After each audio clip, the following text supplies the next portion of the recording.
Hey guys, in this video we're going to take a look at how you can enable or disable edge panels handle vibration on the Samsung Galaxy S23 series.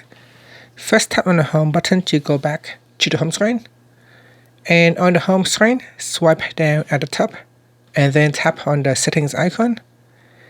Next, in the settings page we scroll down and tap on display.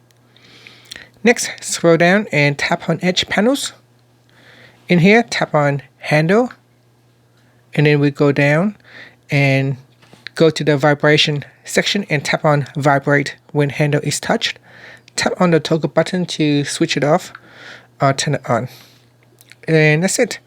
When you switch this on and when you touch on the handle, it will vibrate gently.